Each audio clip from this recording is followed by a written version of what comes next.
మన ప్రభు అయిన యేసుక్రీస్తు నామములో మీ అందరికీ నా హృదయపూర్వకమైన వందనాలు. దేవుడి దినమంతా మీకు తోడై ఉండి మిమ్మల్ని ఆశీర్వదించి దీవించి కాపాడునుగాక. పరిశుద్ధ గ్రంథంలో నుండి ద్వితీయోపదేశ కాండం 13వ అధ్యాయం 4వ వాక్యాన్ని నేను చదువుతూ ఉన్నాను. మీ పరిశుద్ధ గ్రంథమైన బైబిల్ తెరచి చూడండి. మీరు మీ దేవుడైన యెహోవాకు లోబడి ఆయనకే భయపడి ఆయన ఆజ్ఞలను అనుసరించి ఆయన మాట విని ఆయనను సేవించి ఆయనను హత్తుకొని ఉండవలెను. దైవజనుడైన మోసే చివరి రోజులలో దేవుని పేరు పెట్టబడిన ప్రజలతో ఓ శ్రేష్టమైన మాట చెప్తున్నారండి. ఏ మాట చెప్తున్నారు అంటే, మీరు వాగ్దానము చేయబడిన దేశంలోనికి వెళ్ళబోతున్నారు. వాగ్దానము చేయబడిన దేశంలోనికి వెళ్ళిన తరువాత అనేకులు మీ ఎదుటికి వచ్చి మిమ్మలను భ్రమపరుస్తారు. మిమ్మల్ని ఆ దేశములో నుండి దూరము చేయాలి అని, ఆ దేశములో నుండి మిమ్మల్ని తరిమివేయాలని శత్రువు కంకణము కట్టుకొని పలు రకాలుగా మిమ్మల్ని శోధిస్తాడు. పలు రకాలుగా మీతో మాట్లాడుతారు. కానీ మీరు గ్రహించవలసింది ఒక్కటే, ఎవరు మీకు ఏమి చెప్పినా, ఎవరు మీతో ఏమి పలికినను ఆ మాటలకు మీరు లోబడి వారి వైపు మీరు తిరగవద్దు. ఎందుకంటే మీకు ఇవ్వబోతున్న ఆ దేశం వాగ్దానము చేయబడిన దేశం. మన పితరులకు మాట ఇచ్చి ఆ మాటను నెరవేర్చి మన చేతులకు కట్టబెట్టే దేశము గనుక ఆ దేశములో నుండి మనం తొలగిపోకుండా మీరు జాగరూకులై జాగ్రత్త పడి ఎవరు ఏమి చెప్పినా ఆ మాటకు మీరు లోబడకుండా మీరు దేవుడిచ్చిన ఆజ్ఞల ప్రకారం మీరు కట్టుబడండి అని మోసే చివరి రోజులలో దేవుని పేరు పెట్టబడిన ఇశ్రాయేలుతో ఈ మాట చెప్తున్నారండి. ఎందుకంటే మీ దేవుడైన యెహోవా మిమ్మలను పరీక్షిస్తాడు గనుక, పరిశోధిస్తాడు గనుక, పరిశీలన చేస్తాడు గనుక మీ పూర్ణ హృదయముతో మీ పూర్ణ ఆత్మతో మీ దేవుడైన యెహోవాను మీరు సేవించండి. మీ దేవుడైన యెహోవా మాటకు మీరు లోబడి ఉండండి. మీ దేవుడైన యెహోవా మీకు ఇచ్చిన ఆజ్ఞలను గైకొనుచు అనుసరించుచు మీరు ఏం చేయాలంటే ఆయనను మాత్రమే మీరు హత్తుకొని ఉండండి అని మోసే ప్రజలతో చెప్తున్నారండి. ఎందుకని ఈ మాట దైవ సేవకుడు వారితో చెప్పారు అంటే, ఒకవేళ దేవునిని హత్తుకోలేదనుకో, దేవుని మాటకు విధేయతను చూపెట్టలేదనుకో, దేవుని మాటకు లోబడలేదనుకో, నిశ్చయముగా వాగ్దానము చేయబడిన దేశానికి వీరు దూరం అవుతారని, ఆ వాగ్దానము చేయబడిన ఆ దేశంలో వీరు ఉండకుండా తరిమివేయబడతారని ముందుగానే తలంచి ముందుగానే యోచించి ఆ ప్రజలతో చెప్తున్నారు. మీరు ఎప్పటికీ మీ దేవుడైన యెహోవా మాట వినకుండా ప్రవర్తించవద్దు. మీ దేవుడైన యెహోవా మాటకు మీరేం చేయాలంటే లోబడి ఆయనను మాత్రమే మీరు హత్తుకోవాలి అని ఒక హెచ్చరికతో కూడిన మాట వారితో చెప్పారండి. నిజమే, ఆ రోజు మోసే చివరి దినాలు గనుక ఇశ్రాయేలుతో చెప్పారు. ఈ ఉదయకాల సమయంలో నేను కూడా మీతో చెప్పాలనుకున్న మాట ఏంటంటే, ప్రభు రాకడ సమీపమైన ఈ దినాలలో, ప్రభు రాకడ సమీపంగా ఉన్న ఈ రోజులలో జనం మీదకి జనం లేస్తున్నారు, రాజ్యం మీదకి రాజ్యాలు లేస్తున్నాయి. కనుక మనం ఆలోచించవలసిన ఆలోచన ఏంటంటే, ప్రభు సమీపంగా ఉన్నాడు, ప్రభు ప్రత్యక్షము కాబోతున్నారు, ప్రభు మేఘాల మీదకి దిగి రాబోతున్నాడు అన్న సంగతిని మనం యోచించాలండి. అందుకే ఈ ఉదయకాల సమయంలో ఒక సేవకుడిగా నేను కూడా మీతో చెప్పాలనుకున్న మాట ఏంటంటే, ఈ చివరి రోజులలో మనం గ్రహించవలసినది ఏంటి అంటే, ప్రభు ప్రత్యక్షం కాబోతున్నారు, ప్రభు మేఘాల మీద అడుగు పెట్టబోతున్నాడు. గనుక ఈ చివరి రోజులలో నేను నా దేవునిని హత్తుకోవాలి, నా దేవుడు ఇచ్చిన ఆజ్ఞ ప్రకారం నేను నడవాలి, నా దేవుడు నాకు ఇచ్చిన శాసనాల ప్రకారం, దేవుడు నాకు అప్పగించిన ఈ ఆజ్ఞ ప్రకారం ఈ చివరి రోజుల్లో నేను నడిపించబడుతూ నా దేవునిని మాత్రమే నేను హత్తుకొని బ్రతకాలి అని నీవు నిర్ణయం తీసుకోగలిగితేనండి, ఈ దినము నుండి నా ప్రభు నీతో కూడా ఉండబోతూ ఉన్నాడు. ఆయన మన పితరులకు చెప్పినట్లుగా మన పితరులతో దేవుడు మాట ఇచ్చి ఆ వాగ్దాన భూమిని వారి చేతులకు అప్పగించినట్లుగా ఈ ఉదయకాల సమయంలో ప్రభు మనతో కూడా మాట ఇస్తున్నారండి. మీరు నా మాటకు లోబడి, మీరు నా ఆజ్ఞకు కట్టుబడి, మీరు నన్ను హత్తుకుంటే నిశ్చయముగా నేను కట్టబోతున్న ఆ పట్టణాన్ని నేను మీకు స్వాస్థ్యముగా దయచేయబోతున్నాను. నేను కట్టబోతున్న ఆ పట్టణములో మీరు నిలిచి ఉండబోతున్నారు. ఆ పట్టణములో మనము నిలబడి ఉండాలి అంటే, ఆ పట్టణములో యేసయ్యతో మనం కలిసి బ్రతకాలంటే మనము చేయవలసింది ఒక్కటేనండి. ఈ చివరి దినాల్లో మన చెవులకు చాలా వినబడుతాయి. ఎంతోమంది దర్శనాలు చెబుతారు, ఎంతోమంది కళలు వివరిస్తారు. ఈ దర్శనాలను చూచి, ఈ కళలను చూచి మనం మోసపోయి ఆ పట్టణానికి దూరం కాకూడదండి. ఎన్ని వినబడుతున్నా, ఎన్ని కనబడుతున్నా, ఎన్ని మన ముంగిటిని పలకరిస్తున్నా వాటి వైపు మనం చూడకుండా మన దేవుడైన యెహోవాను మనము హత్తుకుంటే, మన దేవుడైన యెహోవా మీద మన హృదయమును నిలుపుకుంటే నిశ్చయముగా మన పితరులకు ఆ దేశాన్ని అప్పగించినట్లుగా మన దేవుడైన యేసుక్రీస్తు ఆ పరలోక రాజ్యమును మన చేతులకు అప్పగించబోతున్నారు. ఎప్పుడు అంటే మనము ఆయనను హత్తుకొని ఆయనను వెంబడించినప్పుడు, మనము ఆయనను హత్తుకొని ఆయనతో మనం ఉన్నప్పుడు నిశ్చయముగా ఆ దేశమును దేవుడు మన చేతులకు అప్పగిస్తాడు. అందుకే మోషే అంటారు, ఎన్ని వినపడుతున్నా, ఎంతమంది ప్రవక్తలు, ఎంతమంది కళలు మీతో చెప్పినా, ప్రవక్తలు దర్శనాల గురించి మాట్లాడినా, ప్రవక్తలు కళల గురించి మీకు వివరించినా, ఆ మాటలు మీరు పట్టించుకోకుండా మీ దేవుడైన యెహోవాను హత్తుకొని ఉండండి అన్నట్లుగా మనము కూడా మన దేవుణ్ణి హత్తుకుంటే, మన దేవుడిని మనము హత్తుకొని వెంబడిస్తే నిశ్చయముగా మనము ఆ పట్టణములో నిలిచి ఉండగలుగుతామండి. ఆయనను మనము హత్తుకుంటే మనకు కలిగేదేంటి? రాజుల 2వ గ్రంథం 18వ అధ్యాయం 5వ వాక్యము నుండి నేను చదువుతూ ఉన్నాను. మీ పరిశుద్ధ గ్రంథమైన బైబిల్ తెరచి చూడండి. అతడు ఇశ్రాయేలుల దేవుడైన యెహోవా యందు విశ్వాసం ఉంచినవాడు. అతని తర్వాత వచ్చిన యూదా రాజులలోనూ అతని పూర్వీకుల రాజులలోనూ అతనితో సమమైన వాడు ఒక్కడునూ లేడు. అతడు యెహోవాను హత్తుకొని ఆయనను వెంబడించుటలో వెనుక తీయక ఆయన మోషేకు ఆజ్ఞాపించిన ఆజ్ఞలన్నిటినీ గైకొనుచుండెను. కావున యెహోవా అతనికి తోడుగా ఉండెను. తాను వెళ్ళిన చోట నెల్ల అతడు జయము పొందెను. రాజైన హిజ్కియా గురించి లేఖనం చక్కగా చెప్తున్న మాట ఏంటంటే, ఈ రాజైన హిజ్కియా రాజ్య పరిపాలన చేయటం ప్రారంభించిన తరువాత అతడి మనసులో ఒక నిర్ణయం తీసుకున్నాడు.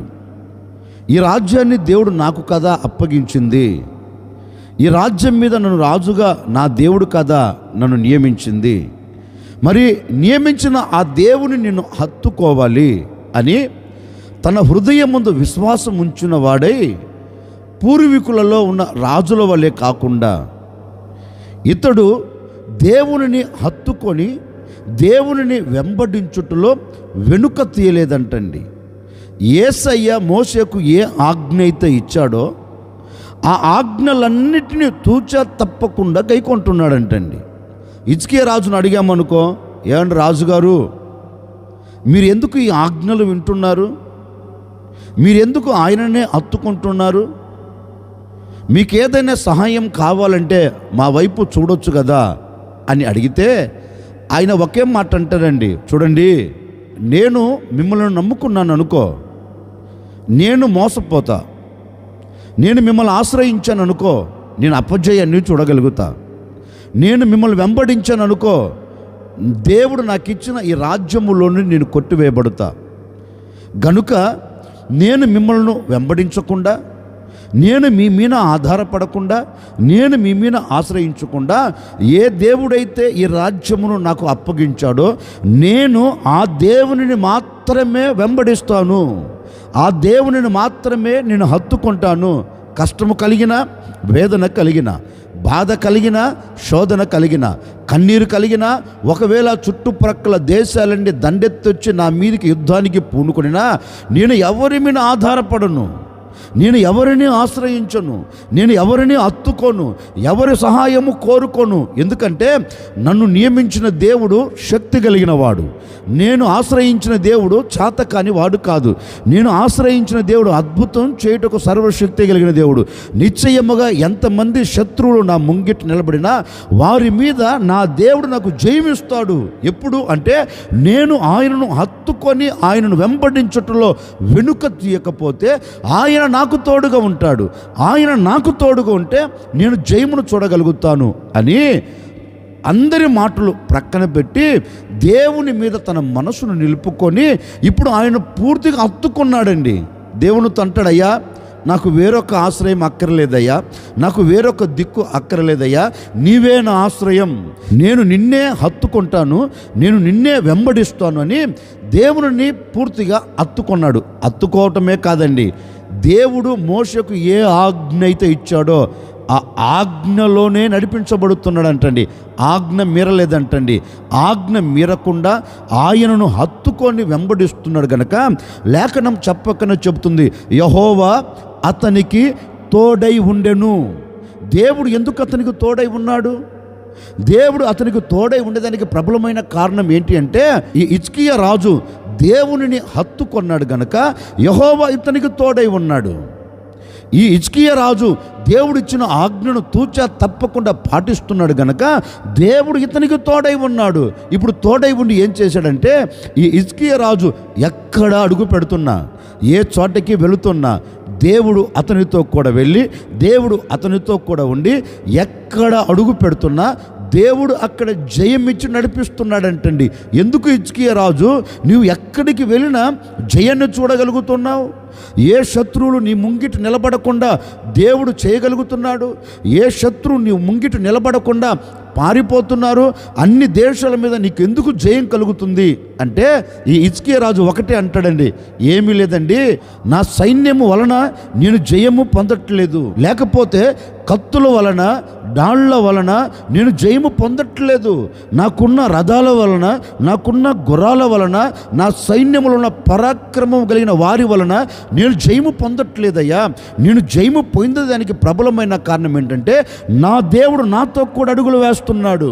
నా దేవుడు నాతో అడుగులు వేసేదానికి నేను ఆయనను హత్తుకున్నాను. నా దేవుడు నాకు జయమిచ్చేదానికి నేను ఆయనను వెంబడిస్తున్నాను గనుక నా దేవుడు నాతో కూడా ఉండి ఎక్కడికి వెళుతున్నా అక్కడ నా దేవుడు నాకు జయమిస్తున్నారు అనే మాట అతని నోట రాగలుగుతుందండి. నిజమే, ఈరోజు నేను కూడా మీతో చెప్పాలనుకున్న నా దేవుని సందేశం ఏంటి అంటే మనం ఎక్కడికి వెళుతున్నా ఎందుకు అపజయం కలుగుతుంది?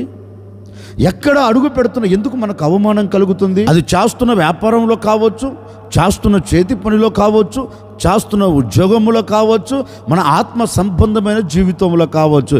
ఎక్కడ మనం జయము చూడలేకపోతున్నాం, ఎక్కడ మనం జయానికి నాంది పలకలేకపోతున్నాం. మనము ఎక్కడ అడుగు పెట్టినా అపజయమే చూస్తున్నాం, మనకు అవమానమే కలుగుతుంది. ఎందుకని అపజయం అవమానం కలిగేది అంటే మనము దేవునిని హత్తుకొని ఆయనను వెంబడించట్లేదండి. ఇంకో మాట చెప్పనా, ఈ రోజున చాలామంది ప్రారంభంలో దేవునిని హత్తుకుంటారండి. ప్రారంభంలో దేవుని ఆజ్ఞను తూచా తప్పకుండా పాటిస్తారు. దేవునిని నమ్మిన ఆ రోజు, అయ్యా నీ ఆజ్ఞను నేను విడవను, నీ ఆజ్ఞను విడిచిపెట్టకుండా నీ ఆజ్ఞలో నేను నిలబడుతాను, ఎంత కష్టం వచ్చినా ఎంత నష్టం వచ్చినా నీలో నుండి నేను తొలగిపోనని కష్టములో నష్టములో కన్నీళ్ళ మధ్యలో మనం దేవుని హత్తుకొని దేవుణ్ణి వెంబడిస్తూ వెళతామండి. దేవుణ్ణి వెంబడిస్తూ వెళతాం. అదే కానీ కొంచెం అన్నీ మనకు కలిగి ఒక స్థితి ఒక హోదా మనకు కలిగినప్పుడు ఇప్పుడు దేవుని హత్తుకొని వెంబడించగలుగుతామా? దేవుని హత్తుకొని ఆయన ఆజ్ఞల ప్రకారం నడిపించబడగలుగుతామా అంటే నడిపించబడలేమండి. ఎందుకంటే మన స్థితి మారింది, ఎందుకంటే మన పరిస్థితులు మారాయి, ఎందుకంటే సమాజంలో మనకు కొంచెం విలువ కలిగింది కనుక ఇప్పుడు దేవుని ఆజ్ఞను మనము పాటించలేం, ఇప్పుడు దేవునిని హత్తుకొని వెంబడించలేం. ఒకప్పుడు దేవుని సన్నిధిలోనికి ప్రారంభములో వచ్చి దేవుని పరిచర్యలో నిమగ్నమైపోయేవారండి.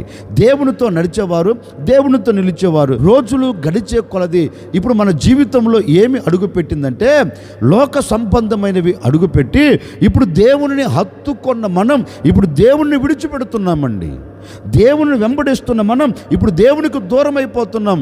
అడిగామనుకో, ఏంటి బ్రదర్, ఒకప్పుడు దేవునితో నడిచిన వాడివి కదా, ఒకప్పుడు దేవుని హత్తుకొని దేవుని వెంబడించుటలో వెనుక తీయలేదు కదా, ఎక్కడ ప్రార్థనలు కూడికలు పెట్టినా పరిగెత్తేవాడివి, ఆదివారం ఆరాధన అంటే పరిగెత్తుకొని వచ్చేవాడివి, ఇప్పుడు ఎందుకు దేవుని సన్నిధిలోనికి వచ్చేదానికి వెనకంజ వేస్తున్నావంటే రకరకాలుగా చెప్పగలుగుతారండి.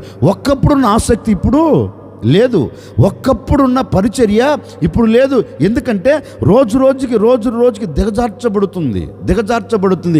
హిజ్కియా జీవితంలో అది లేదు. ప్రారంభంలో ఎలా ఉన్నాడో రాజ్య పరిపాలన అడుగు పెట్టిన తర్వాత అలాగనే ఉన్నాడు. దేవుని హత్తుకొని వెంబడించుటలో వెన్ను తీయలేదు, దేవుని హత్తుకొని వెంబడించడంలో వెనుకంజ వేయలేదు కనుక ఎక్కడ అడుగు పెట్టినా జయమిచ్చాడు. ఓ సేవకుడిగా నేను కూడా మీతో చెప్తున్నాను వినండి. ఒకవేళ ఇప్పటి వరకు వెనకంజ వేస్తూ అపజయానికి నాంది పలికావేమో, దేవుని హత్తుకొని వెంబడించుటలో వెనుక తీస్తూ వచ్చావేమో, దేవుని హత్తుకొని వెంబడించుటలో ముందుకు అడుగు వేయలేక ఒకవేళ సతికిలబడి కుప్పగా కోల్చబడిపోయావేమో, దేవుని హత్తుకోకపోయినందువలన అపజయము చూస్తున్న నా సహోదరి సహోదరులారా, ఈ దినము నుండి ఆయనను హత్తుకొని ఆయనను వెంబడించుటలో వెనుక తీయకపోతే నిశ్చయముగా నా ప్రభు నీకు తోడై ఉండబోతూ ఉన్నాడు. తోడై ఉన్న దేవుడు నువ్వు ఎక్కడ అడుగు పెట్టినా అక్కడ నీతో కూడా నిలిచి ఉండబోతూ ఉన్నాడు. నిలిచి ఉండిన వాడు నీకు జయమును అనుగ్రహించబోతూ ఉన్నారు. జయముతో నీవు సాగి వెళ్ళబోతూ ఉన్నావు. ఎక్కడ అడుగు పెట్టినా అక్కడ నీకు కలుగుతున్న ప్రతి అపజయమును దేవుడు తీసివేసి జయముతో నిన్ను నడిపించునుగాక.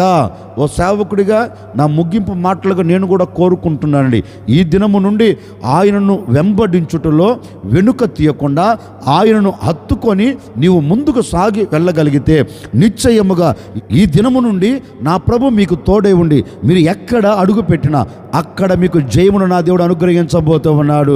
ఈరోజు నా ప్రభుని నువ్వు హత్తుకొని వెంబడించగలిగితే ఆయన నిన్ను హత్తుకోబోతూ ఉన్నాడు. ఆయనను వెంబడిస్తే ఆయన నిన్ను వెంబడించబోతూ ఉన్నాడు. నిన్ను వెంబడించిన దేవుడు నీకు జయమును కలగచేయబోతూ ఉన్నాడు.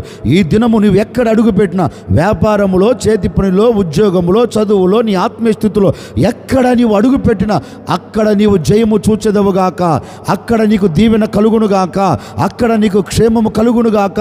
ఈ దినమంతా నా దేవుడు నువ్వు వెళుతున్న ప్రతి చోట నిలిచి నీ కుటుంబానికి నా దేవుడు జయమిచ్చునుగాక.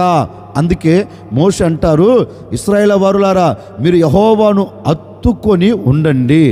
ఆయనను మనము హత్తుకొని ఉండగలిగితే ఆయన మనతో ఉండి మనం ఎక్కడ అడుగు పెడుతున్నా అక్కడ దేవుడు మనకు జయమును ఇస్తాడు. ఈ దినమంతా నా ప్రభు మీ కుటుంబాలకు జయం ఇచ్చునుగాక. తల వంచని వచ్చిన ప్రార్థన. ఆశ్చర్యకరుడా మీకు స్తోత్రాలు చెల్లిస్తూ ఉన్నాం. గడిచిన దినాలన్నీ మీ సురక్షితమైన రెక్కల నీళ్ళ మీరు మమ్మల్ని దాచి కాపాడుతూ వచ్చారు.